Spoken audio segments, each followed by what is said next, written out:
The Zapirian warship Sovereign's Edge moved through space like a predator hunting prey. Its hull gleamed with polished metal that reflected the distant stars. Captain Veltar stood on the bridge, his 7-foot frame towering over the control panels. His purple skin rippled with the confidence of a warrior who had never known defeat. "Contact ahead, Captain," reported his scanner officer. The alien's forearms danced across the instruments with practiced ease. "Unknown vessel detected at grid reference 77 Alpha." Veltar's yellow eyes narrowed as he studied the display. A small ship drifted in the empty space between star systems. It looked old and beaten up, with patches of different metals, covering what might have been battle damage or just poor maintenance. Smoke or steam leaked from several vents along its hull. "Scan it," Veltar ordered. Full biological and technological analysis. The scanner officer's hands moved quickly over his controls. Beams of invisible energy reached out from the Sovereign's Edge and washed over the unknown ship. Data began flowing across the screens in the alien language of the Zapirian Dominion. "Results. Coming in now, Captain," the scanner officer said. His voice carried the excitement of someone who enjoyed his work. "The vessel appears to be a cargo freighter. Primitive design, possibly chemical rockets with basic faster-than-light capability. Hull composition suggests low-grade steel alloys." Veltar nodded. "Another weak species with barely functional technology." In his 30 years of military service, he had encountered dozens of such races. Some tried to fight. Others begged for mercy. All eventually joined the Dominion as workers, soldiers, or raw materials. "What about the crew?" Veltar asked. 12 life forms detected, Captain. Unknown species. Bipedal, approximately 5 to 6 feet in height. Carbon-based biology with standard oxygen-nitrogen atmosphere requirements. The scanner officer paused, as more data appeared. "Interesting. Their bone density is unusually high, muscle mass significantly above average for their body weight. They also appear to have redundant organ systems." "Redundant organs?" Veltar asked. "Yes, Captain.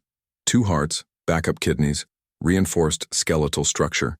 It suggests they evolved in a harsh environment or have been genetically modified for survival." Veltar dismissed this with a wave of his hand.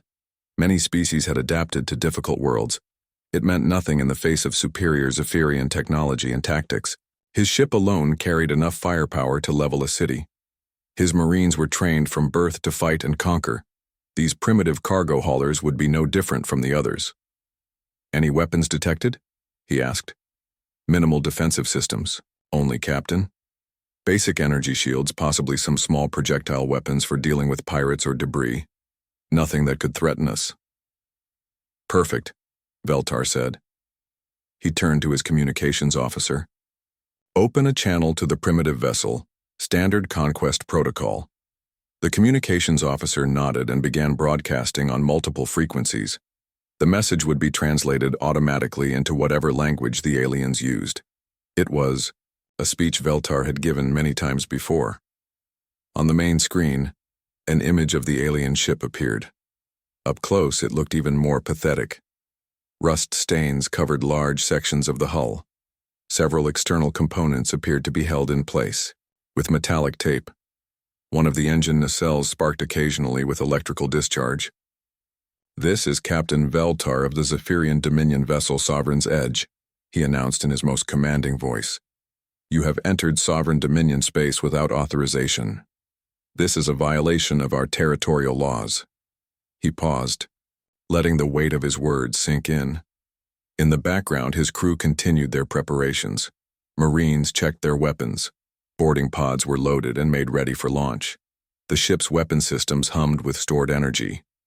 "By the authority of the Zapirian Dominion," Veltar continued, "I hereby claim your vessel and crew for integration into our empire.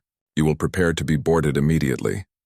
Your crew will be processed for assignment to appropriate labor duties. Your technology will be cataloged and studied." Another pause. This was usually when the begging began. Sometimes they offered tribute or tried to negotiate. A few species had attempted to flee, but none had ever escaped a Zapirian pursuit ship. "Resistance will be met with immediate and overwhelming force," Veltar concluded. You have 10 minutes to comply. Any attempt to flee or fight will result in the destruction of your vessel and the termination of your crew. The transmission ended. Now came the waiting. Veltar had learned to enjoy this moment. The fear and desperation that followed his ultimatum were proof of Zapirian superiority. Soon he would have another victory to report to the Dominion Council, another species to add to their growing empire. His tactical officer looked up from her station. Captain, the alien vessel is responding. Audio only or full visual? Veltar asked. Full visual communication, Captain. They appear to have standard video transmission capability. Excellent, put them on screen. The image of the alien ship was replaced by the interior of what looked like a cargo bay or common area. The lighting was harsh and industrial, casting stark shadows on metal walls covered with pipes and cables. Equipment was scattered around the room in what seemed like organized chaos. 12 figures stood in the center of the room. They were indeed bipedal, as the scans had indicated. Their skin was pale to dark brown in various shades.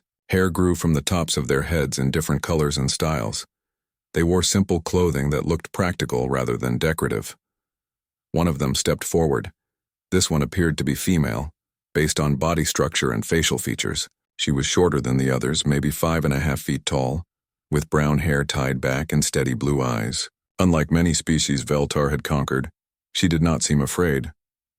This is Captain Sarah Chen of the independent freighter Lucky Strike, she said. Her voice was calm and clear through the translation system. We're not looking for any trouble. Here. We were just passing through on our way back to human space after a supply run to the outer colonies. Veltar studied her face. Most species showed fear when confronted by Zapirian might. This human female seemed merely annoyed, as if his ultimatum was an inconvenience rather than a death sentence. Human, he repeated. So that is what your species calls itself. That's right, Chen said. Look, we're just trying to get home. We didn't know this was your space. If you could point us toward the nearest border, we'll be happy to go around. Several of Veltar's bridge crew made sounds that might have been laughter. The idea that they would simply be allowed to leave was absurd. The Dominion did not make deals with primitives. I think you misunderstand the situation, Veltar said. You are now property of the Zapirian Dominion. Your freedom, your ship, your lives all belong to us now. Captain Chen looked back at her crew. Several of them shook their heads or made expressions that might have been amusement. One of them, a large male with scars on his face, said something, too quiet for the translation system to pick up. Captain Veltar, Chen said, turning back to face the screen. I think you might be the one misunderstanding the situation here, but we can discuss that when you come aboard. The transmission ended from their side. Veltar stared at the blank screen for a moment. In all his years of conquest, no species had ever responded with such casual confidence. It was either incredible stupidity or incredible arrogance. Either way, these humans would learn the price of defying the Zapirian Dominion. Prepare boarding teams, he ordered. Full combat loadout. These primitives seem to think they have some kind of advantage. We will show them otherwise. The boarding pods launched from the Sovereign's Edge with silent precision. Each one was a small armored ship designed for one purpose, getting Zapirian Marines onto enemy vessels. They moved through space like metal bullets, their engines leaving, trails of blue fire in the darkness. Commander Crix led the first boarding team. He was a veteran of 23 conquest campaigns, a warrior who had personally subdued 6 different alien species. His combat armor was black with silver trim, marking him as an elite Marine. The energy rifle in his 4 hands could cut through solid steel or reduce a living creature to ash. Behind him, 7 more Marines filled the boarding pod. Each one was armed with weapons that could level buildings. Their armor could deflect most known projectile weapons and absorb massive amounts of energy damage. They had trained for this mission for years, though training was hardly necessary for dealing with primitives. Remember, Crick spoke into his helmet communicator. The captain wants prisoners for questioning. Kill only if they resist. Disable their engines and life support first. Standard intimidation protocols. The Marines acknowledged with clicks and growls in their native language. They had done this hundreds of times before.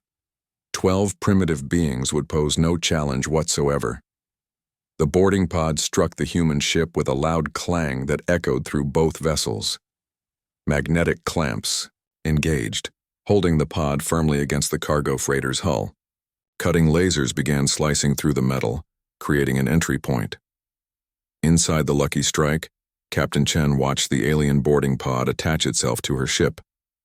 Red lights flashed in the cargo bay as atmospheric sensors detected the hull. Breach. Her crew took positions around the room with the casual efficiency of people who had done this many times before. Everyone remember the plan, Chen said quietly.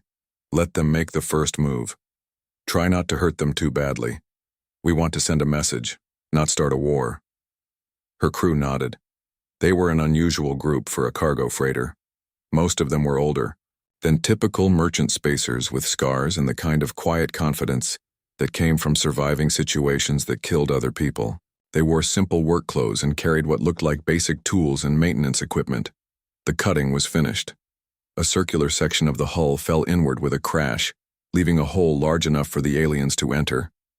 Smoke poured into the cargo bay as the ship's emergency systems tried to seal the breach. Commander Crix dropped through the opening first, his weapons ready. His enhanced vision quickly adjusted to the human ship's lighting. The cargo bay was large and mostly empty, with metal walls and a few containers scattered around. 12 humans stood in the center of the room, waiting. The other Marines followed, spreading out in a standard attack formation. Their weapons were aimed at the humans, ready to fire at the first sign of resistance. The red targeting lasers painted bright dots on the aliens' chests and heads. Primitive beings, Crix announced through his suit's translation system. You are now prisoners of the Zapirian Dominion. Surrender immediately and you will not be harmed. The human female who had spoken to Captain Veltar stepped forward. She kept her hands visible but did not raise them in surrender. The other humans remained perfectly still. Welcome aboard, Captain Chen said in the same calm voice she had used on the communication channel. I see you brought friends.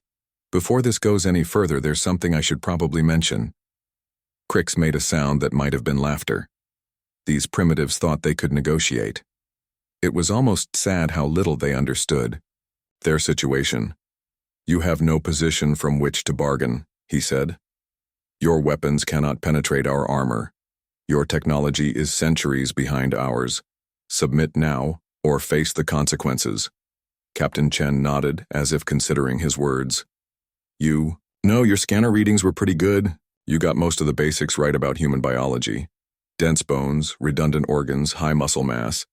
But there are some things scanners can't detect. One of Crix's Marines shifted impatiently. Commander, should we just stun them and be done with it? Wait, Crix said. Something in the human's tone made him cautious. In his experience, creatures facing overwhelming force either cowered in fear or attacked in desperation. These humans seemed to be doing neither. See, the thing about my crew, Chen continued, is that we're not exactly typical cargo haulers. Oh, we do haul cargo and we're pretty good at it, but that's kind of a second career for most of us. She gestured to the scarred man who had spoken quietly earlier. That's Rodriguez. He spent 12 years in the Colonial Marines, fought in the Proxima Centauri campaign. 3 tours of duty, earned the Distinguished Service Cross twice. Rodriguez nodded politely to the Zapirian Marines as if they were being introduced at a social gathering. The woman next to him is Lieutenant Commander Park, formerly of the Human Naval Special Operations. She was part of the team that developed our current boarding protocols. Chen pointed to another crew member. And that's Chief Petty Officer Williams. He holds the record for the most enemy ships captured in hand-to-hand combat. Commander Crix was beginning to feel uncomfortable. The humans were talking about military service as if it meant something, as if their primitive weapons and tactics could somehow threaten Zapirian superiority. Your military experience means nothing against our technology, Crix said, though his voice carried less certainty than before. Surrender now or— The thing is, Captain Chen interrupted, our scanners work too. We know your armor specifications, your weapon types, your tactical protocols. We've been watching your species for 6 months now, ever since you started expanding into this sector. This was news to Crix. The Dominion's intelligence services had detected no signs of observation or surveillance. Impossible, he said. Your technology cannot... He never finished the sentence. Captain Chen moved, not quickly in the way that creatures move when panicking, but with the fluid precision of someone who had spent decades learning how to hurt people efficiently. She stepped sideways, letting Crix's energy blast pass harmlessly through the space where she had been standing. Her hand closed around his weapon and twisted it away from him with a motion so smooth it seemed effortless. Around the cargo bay, 11 other humans moved at exactly the same moment. Rodriguez stepped inside the reach of the Marine nearest to him and struck with the edge of his hand at a joint in the alien's armor. The Zapirian dropped his weapon and fell to his knees, temporarily paralyzed. Lieutenant Commander Park used a tool from her belt to short-circuit another Marine's armor systems. The alien found himself unable to move as his own suit locked up around him. Chief Petty Officer Williams simply tackled his target, using his knowledge of Zapirian anatomy to apply pressure to nerve clusters that forced the alien Marine into unconsciousness. In less than 10 seconds, 8 Zapirian Marines lay on the floor of the cargo bay. Some were unconscious. Others were trapped in their own disabled armor. None of them had managed to fire a single shot. Captain Chen examined the energy rifle she had taken from Commander Crix. Interesting design, she said. Particle beam weapon, with self-contained power cell. Mind if we keep these for study? Commander Crix stared at her in shock. His elite Marines, trained from birth for combat, equipped with the finest weapons and armor the Dominion could produce, had been defeated by 12 primitives in work clothes. How? He whispered. Well, Chen said. Like I mentioned, we're all veterans. But the thing your scans couldn't detect is that we didn't fight other species in our wars. We fought other humans. She helped Crix to his feet with surprising gentleness. For about 3,000 years, humans have been fighting each other with increasingly sophisticated weapons and tactics. Every generation gets better at killing the previous generation. It's made us very good at violence. On the bridge of the Sovereigns, Edge Captain Veltar watched his Marine's life signs disappear from his screens one by one. For the first time in his military career, he experienced something his species rarely felt: genuine surprise. Captain, his tactical officer said, we're receiving a transmission from the boarding team. Commander Crix is requesting immediate extraction. Veltar's yellow eyes narrowed. Extraction. What happened to Conquest? The answer came in Captain Chen's calm voice over the communication channel. Captain Veltar, this is Captain Chen. Your Marines are alive and unharmed, but they're currently our guests. I think we need to have a more serious conversation about this whole Conquest thing. Captain Veltar stared at the communication screen with disbelief. 8 of his finest Marines, equipped with the most advanced weapons and armor in the Dominion fleet, had been defeated by 12 primitive cargo haulers. It was impossible. His tactical computers must be malfunctioning. Status report, he barked at his bridge crew. All boarding team members show signs of life, Captain, the scanner officer reported. However, their armor systems appear to be offline. Their weapons are no longer reading on our sensors. Offline? How can their armor be offline? Unknown, Captain. The systems appear to have been surgically disabled rather than destroyed. It suggests a detailed knowledge of Zapirian military technology. Veltar's hands gripped the edges of his command chair. The metal began to dent under the pressure of his fingers. In 30 years of military service, he had never encountered a situation like this. Primitive species did not possess detailed knowledge of Dominion technology. They certainly did not defeat elite Zapirian Marines in hand-to-hand combat. Captain, Chen's voice came through the speakers again. Captain Veltar, are you still there? We really do need to talk. What have you done to my Marines? Veltar demanded. They're fine. A little embarrassed, maybe, but unharmed. We've given them some water and something to eat. Your Commander Crix has been asking a lot of questions about human military doctrine. He seems like a professional soldier. I respect that. The tactical officer leaned close to Veltar's chair. Captain, recommend we target the primitive vessel with all weapons. A full barrage will destroy them and end this humiliation. Veltar considered this. The Sovereign's Edge carried enough firepower to reduce the human ship to atoms. It would also kill his Marines, but that might be acceptable given the alternative of reporting this defeat to the Dominion Council. "Human vessel," he announced. "You have committed an act of war against the Zapirian Dominion. Return my Marines immediately or face complete destruction." There was a pause before Chen replied. When she spoke, her tone was still calm, but carried an edge that had not been there before. "Captain, I'm going to level with you. We didn't come here looking for a fight, we really were just trying to get home. But since you've escalated things, you should know what you're dealing with." On the main screen, the view switched to the interior of the human cargo bay. The 8 Zapirian Marines sat against one wall, their armor removed and stacked nearby. They looked unhurt but deeply shaken. Commander Crix was speaking quietly with one of the humans, apparently engaged in some kind of technical discussion. "Your Marines are good soldiers," Chen continued. "Well-trained, disciplined, experienced. Under normal circumstances, they would have completed their mission without difficulty. But these aren't normal circumstances." She gestured to her crew, who had gathered around the captured Zapirian equipment. Several of them were examining the weapons and armor with the professional interest of experts studying unfamiliar, but well-made tools. "See, Captain, every one of my people is a combat veteran. Not just military service, but actual combat experience against enemies who were trying to kill them. Rodriguez over there survived the siege of Kepler Station, where 30,000 colonial Marines held off a force of 60,000 separatist troops for 8 months. Rodriguez looked up from the energy rifle he was studying and nodded acknowledgement. Lieutenant Commander Park designed the tactical doctrine that broke the Titan Rebellion blockade. Chief Williams personally captured 3 enemy capital ships during the Battle of Wolf 359. The rest of my crew has similar records.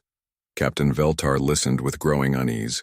The humans were talking about conflicts involving tens of thousands of troops, battles that lasted months, sieges and rebellions and naval engagements. It sounded like warfare on a scale the Dominion had never encountered.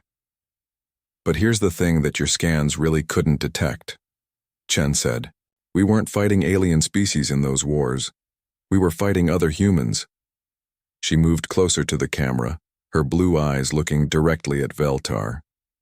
"For 3,000 years, Captain, humans have been perfecting the art of killing each other. Every war taught us new ways to fight. Every battle showed us better tactics. Every defeat made us stronger." One of her crew members, a woman with graying hair and extensive burn scars on her arms, spoke up. "Captain, should we show them the weapons locker?" Chen shook her head. "Not yet, Sergeant Major. Let's see if Captain Veltar wants to de-escalate first." Veltar's tactical officer whispered urgently in his ear. "Captain, their ship's power signature has changed. Our sensors are detecting energy buildups in sections that previously showed no activity." "What kind of energy buildups?" "Unknown configuration, Captain. The patterns don't match any technology in our databases."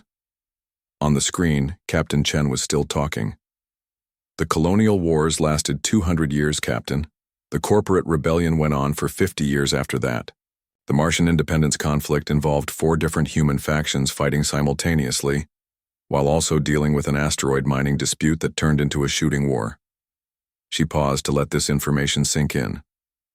During the Proxima Centauri campaign alone, human forces developed 37 new weapon systems, 12 new forms of powered armor, and 43 different tactical doctrines for ship-to-ship combat. And that was just one campaign in one war. Veltar felt something he had not experienced since his early days as a junior officer. Genuine fear. Not fear of death in battle, which was honorable, but fear of the unknown. Fear of having made a terrible mistake. "What are you saying?" he asked. "I'm saying that your Dominion has apparently been very successful conquering other species, but those other species probably didn't spend millennia fighting enemies who were just as smart, just as well-equipped, and just as determined as they were." Chen moved to a control panel and pressed several buttons. Throughout the human ship, lights began coming online in sections that had appeared dead or abandoned. "The thing about fighting other humans, Captain, is that you can't rely on superior technology or physical advantages. You have to be smarter, faster, and more ruthless than your enemies. Because if you're not, they'll use your own weapons against Sosu.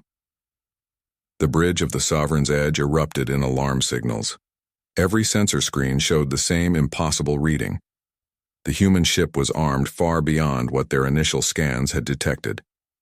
"Captain," the weapons officer shouted, "the primitive vessel is targeting our engines with what appears to be military-grade plasma cannons.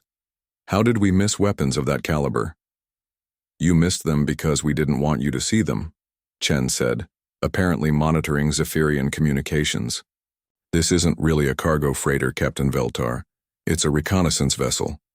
We've been studying your species for months, learning your tactics, your technology, your weaknesses." The tactical display showed weapon locks from multiple points on the human ship. Somehow they had managed to target every critical system on the Sovereign's Edge simultaneously.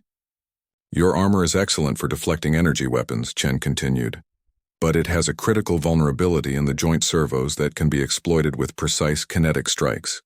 Your energy rifles are very powerful, but they have a charge. Time of 1.3 seconds between shots, during which the wielder is essentially defenseless." Commander Crix's voice came through the communication system from the human cargo bay. "Captain, she's right. They knew exactly how to disable our equipment. They studied us." "Your ship's shields operate on a rotating frequency pattern," Chen said. "Very sophisticated but predictable once you map the cycle. Your weapons are designed for overwhelming firepower against stationary targets, not precision strikes against moving opponents." Captain Veltar looked around his bridge. His crew was staring at their instruments with expressions of shock and disbelief, according to every sensor, every tactical computer, every piece of advanced Zapirian technology. They were outgunned by a primitive cargo freighter. "This is impossible," he whispered. "No, Captain," Chen said gently. "This is what happens when you pick a fight with the wrong species. The human ship's weapons powered down, no longer targeting the Zapirian vessel." "Now," Chen said, "would you like to discuss this like civilized people, or shall we continue with the conquest scenario?" Captain Veltar's pride would not allow him to accept defeat by primitives. Even faced with evidence of human military capability, his warrior instincts demanded action. The thought of returning to the Dominion Council with news that 12 cargo haulers had defeated a Zapirian warship was unbearable. "Tactical officer," he ordered, "prepare for full weapons engagement. Target all weapon systems on the primitive vessel simultaneously. Maximum power." His crew hesitated. The tactical displays clearly showed that the human ship had them targeted and could destroy their engines before they could fire. But orders were orders, and Zapirian military discipline was absolute. "Captain," the weapons officer said, "recommend. We recall our Marines first. They will be killed in the attack." Veltar paused. The 8 Marines were elite soldiers, trained at enormous expense to the Dominion. But they had failed in their mission and been captured by primitives. Perhaps their deaths would serve as an example to others. The Marines failed to complete their objective, he said coldly. "They are expendable. Fire all weapons." The Sovereign's Edge unleashed its full arsenal. Plasma cannons, particle beams, missile launchers, and energy torpedoes all fired simultaneously. The combined barrage contained enough destructive power to level a small city. Space around the human ship filled with deadly energy and explosive projectiles. For a moment, it seemed as if the attack had succeeded. The area around the lucky strike became a brilliant ball of flame and radiation. Veltar's crew cheered, believing they had finally destroyed their tormentors. Then the explosions cleared, and the human ship was still there. Not only was it undamaged, but it appeared to be completely unaffected by the massive attack. Its hull showed no scorch marks, no damage, no sign that it had just survived enough firepower to destroy a space station. "Impossible," the weapons officer whispered. "Nothing could survive that barrage. Nothing." Captain Chen's voice came over the communication channel. She sounded disappointed rather than angry. "That was a mistake, Captain Veltar." On the tactical display, the human ship began to change. What had appeared to be cargo pods and external equipment started moving. Sections of the hull slid back to reveal weapon ports that had been completely hidden from Zapirian sensors. The ship's energy signature spiked to levels that made their instruments scream warnings. You see, Chen continued, human shield technology doesn't work like yours. You use brute force barriers that absorb energy until they overload. We use distributed absorption networks that spread incoming energy across the entire ship's structure and convert it to usable power. The tactical officer stared at his readings in disbelief. Captain, the primitive vessel's power levels have increased by 400%. They used our attack to charge their systems. What had looked like a battered cargo freighter now revealed its true nature. The Lucky Strike was a warship designed to appear harmless, while carrying enough firepower to engage multiple enemies simultaneously. Its weapons were not just military grade, they were beyond anything in Zapirian databases. This is the UCS Lucky Strike, Chen announced, using what was apparently the ship's real designation, Colonial Navy Reconnaissance Vessel, Ghost Fleet. You just attacked a ship designed for deep penetration missions behind enemy lines. The Ghost Fleet. Veltar had heard whispers about human special operations units, but he had dismissed them as propaganda. No species could develop military technology advanced enough to threaten Zapirian supremacy. The human ship's weapons locked onto the Sovereign's edge with terrifying precision. But instead of targeting the bridge or life support systems, they aimed for specific components with surgical accuracy. The first shots disabled the Zapirian ship's main weapons array. The second volley took out their engine cooling systems. The third eliminated their communication relays. Each shot was perfectly calibrated to disable rather than destroy. The human weapons officer was demonstrating a level of skill that seemed impossible. No one could be that precise in space combat. Captain, the engineering officer reported, main weapons offline, engines operating at 20% capacity, long-range communications destroyed. We cannot call for backup. Captain Chen appeared on the main screen again. Behind her, the captured Zapirian. Marines were watching the battle with professional interest. Commander Crix was taking notes on a human data pad, apparently studying their tactics. Captain Veltar, Chen said, I want you to understand something. We could have destroyed your ship with our first shot. We chose not to because killing you won't solve the larger problem. She gestured to a tactical display that showed both ships. The human vessel was highlighted with targeting solutions for dozens of critical systems on the Zapirian ship. Your species has been conquering others through superior technology and numbers, but you've never faced an enemy that studied you. First, we've been watching the Zapirian Dominion for 6 months, Captain. We know your ship designs, your tactics, your command structure. The tactical officer leaned close to Veltar. Captain, our sensors are detecting multiple contacts approaching from the outer system. Large ships moving at high speed. Zapirian. Reinforcements? Veltar asked hopefully. Negative, Captain. The energy signatures don't match any known Dominion vessels. On the human ship's display, 12 new contacts appeared. They were moving faster than anything the Zapirians had ever built. Their approach vectors calculated with mathematical precision. Let me introduce you to the rest of Ghost Fleet, Chen said. The new arrivals were sleek, predatory-looking vessels that seemed to be made of angles and shadows. They moved through space like hunting cats, silent and deadly. Each one was smaller than the Sovereign's edge but carried weapon signatures that made Veltar's ship look primitive by comparison. Ghost Fleet operates independently of the main Colonial Navy, Chen explained. Our mission is intelligence gathering and reconnaissance in preparation for first contact with new species. We try to understand potential threats before they become actual problems. The lead ship in the human formation opened a communication channel. The face that appeared on screen belonged to an older human male with gray hair and scars that spoke of extensive combat experience. This is Admiral Marcus Torres commanding Ghost Fleet operations in this sector. Captain Chen, status report. Admiral, we have 1 Zapirian vessel disabled and 8 prisoners. The enemy captain attempted to destroy us after we tried to negotiate. Recommend we proceed with Protocol 7. Admiral Torres nodded grimly. Understood. Captain Veltar, you are now in communication with the human colonial navy.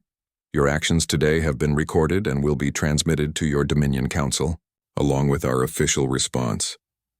Veltar felt the bottom drop out of his world. This was no chance encounter with primitive merchants. The humans had been planning this contact, studying his species, preparing for exactly this scenario. "What do you want?" he asked. "We want peace, Captain," Admiral Torres said. "But we also want respect. Your dominion has been expanding into this sector of space for several years. We've been watching your conquest campaigns, studying your methods, evaluating the threat you represent." The tactical display showed the positions of all 13 human ships. They had surrounded the Sovereign's edge with overlapping fields of fire that made escape impossible. "Your species is impressive," Torres continued. "Your technology is sophisticated. Your military is disciplined. Your expansion has been methodical and effective. But you made one critical error in your calculations." "What error?" Veltar whispered. "You assumed that all species would react to conquest the same way. Fight briefly, then submit to superior force. But humans don't submit, Captain. We adapt. We learn. We become stronger." Admiral Torres leaned forward in his command chair. "Every species you've conquered has made you more confident in your superiority, but they also made you predictable. You use the same tactics, the same weapons, the same approach because it has always worked before." The human ships began moving in a complex pattern around the disabled Zapirian vessel. It was clearly a demonstration of their maneuverability and coordination. Humans spent 3 millennia fighting the most dangerous enemy in the galaxy: other humans. Every war taught us that our enemies would be just as smart, just as determined, and just as well equipped as we were. It forced us to constantly innovate, constantly improve, constantly expect the unexpected. Captain Veltar stared at the tactical display showing 13 human warships, each one capable of destroying his vessel single-handedly. For the first time in his military career, he understood what it felt like to be completely outmatched. "What happens now?" he asked. Admiral Torres studied Captain Veltar through the communication screen. The Zapirian officer looked like a warrior who had just discovered that everything he believed about combat was wrong. His purple skin had paled to a sickly lavender color, and his 4 hands trembled slightly as he gripped his command chair. "What happens now depends entirely on you, Captain," Torres said, "and more importantly, on your Dominion Council." Torres gestured to an aide off-screen, who handed him a data pad. "We've been studying your species for 6 months, as Captain Chen mentioned. We know about your conquest campaigns, your expansion plans, your military doctrine. We also know about the 17 species you've subjugated in the past decade." The tactical display changed to show a map of local space. Red areas marked Zapirian-controlled territory, while blue dots indicated human colonies and outposts. Yellow zones showed the locations where the 2 expanding civilizations would inevitably meet. "According to our projections, the Zapirian Dominion would have encountered human colonies within 2 years," Torres continued. "Your standard operating procedure would have been to scan our worlds, determine our military capabilities, and then attempt conquest through superior technology and numbers." Captain Veltar found his voice. That is our way. We bring order to chaos, strength to weakness. The strong rule, the weak. It is natural law." "Perhaps," Torres said, "but you picked the wrong species to test that theory on." One of the human ships moved closer to the disabled Sovereign's edge. Its hull was covered in sensors and communication arrays rather than weapons, clearly designed for intelligence gathering and long-range communication. "This is what's going to happen, Captain," Torres said. "Your ship will be repaired by our engineers. Your Marines will be returned to you unharmed, but educated about human military capabilities. You will then return to Dominion space with a message from the human colonial navy." The communication ship began extending mechanical arms toward the Zapirian vessel. Teams of human engineers in powered armor emerged from airlocks carrying tools and equipment. "Your engineers," Veltar began, "are going to fix your ship better than it was before," Captain Chen interrupted from her cargo bay. "Human engineering philosophy is different from yours, Captain. We believe in redundancy, adaptability, and improvement through cooperation. On the Lucky Strike, The captured Zapirian Marines were watching human technicians work on their disabled armor. Instead of simply repairing the equipment, the humans were explaining how the systems functioned and how they had been disabled.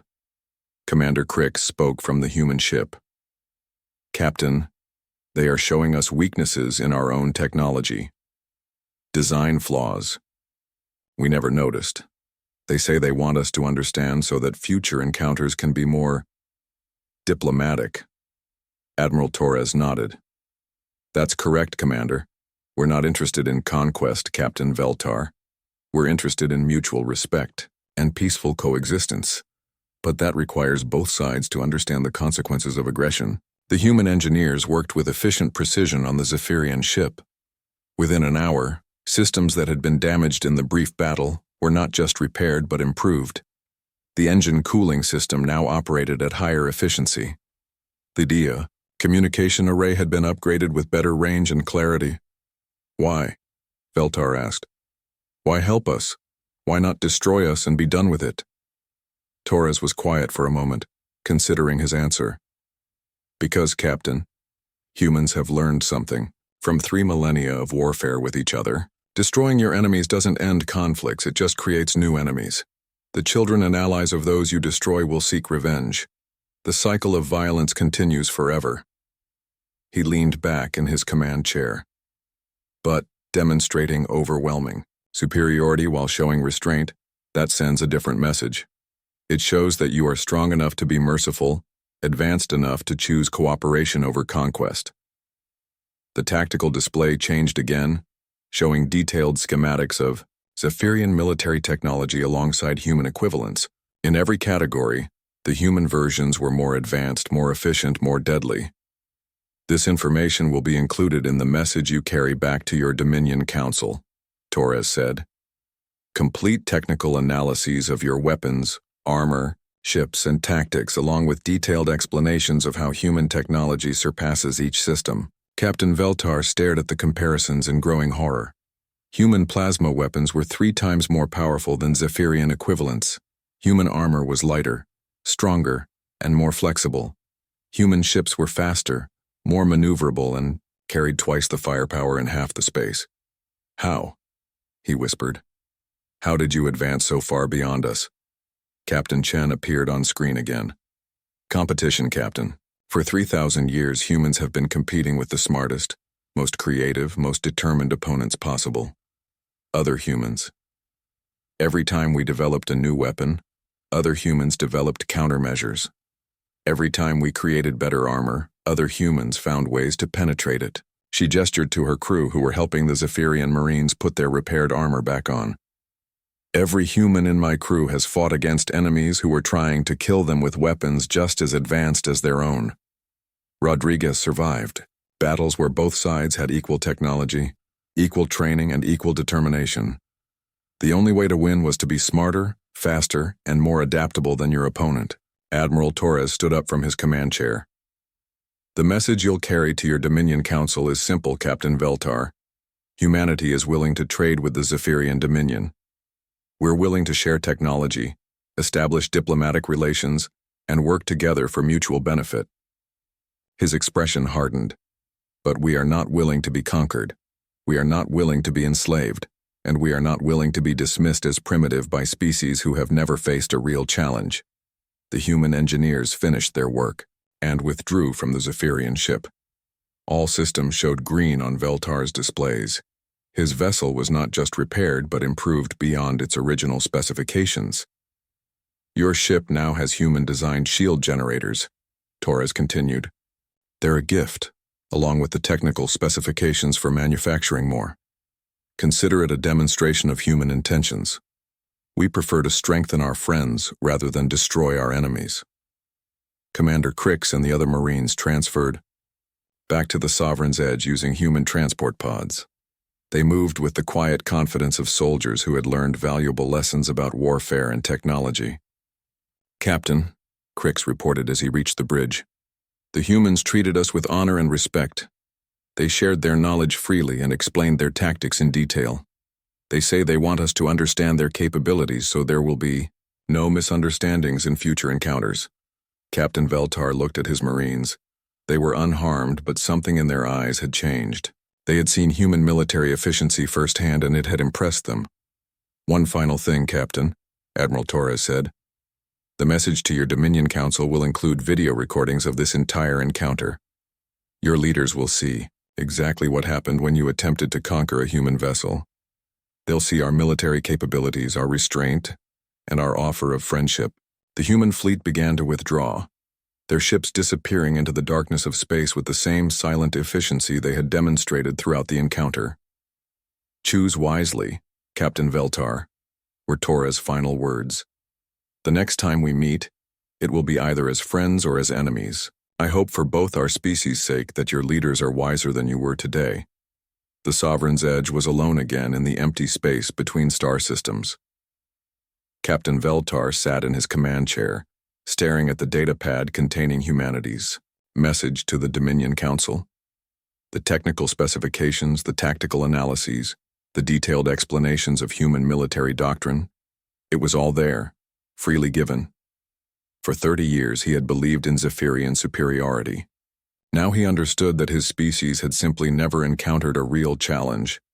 They had conquered weak civilizations with primitive technology and mistaken that success for invincibility. "Set course for Dominion space," he ordered quietly. "Maximum speed." As his ship turned toward home, Captain Veltar wondered what the Council would make of his report. Would they see the wisdom in Admiral Torres' offer of friendship? Or would their pride demand another confrontation with these dangerous humans? He looked at the improved shield generators humming quietly in his engine room and hoped his leaders would choose correctly. Because if they didn't, the next human fleet they encountered might not be as merciful as Ghost Fleet had been today. In the depths of space, 12 human ships resumed their patrol of the border region, watching and waiting to see how the galaxy would react to the news that humanity was no longer hiding in the shadows. The age of human isolation was over. What came next would depend on the wisdom of their neighbors and the choices made by species who now knew that they had picked the wrong target for conquest. The message was clear. Humans were willing to be friends, partners, and allies. But they were also the most dangerous species the galaxy had ever produced, forged by millennia of warfare into perfect soldiers and brilliant engineers. Thank you for watching, and comment next part.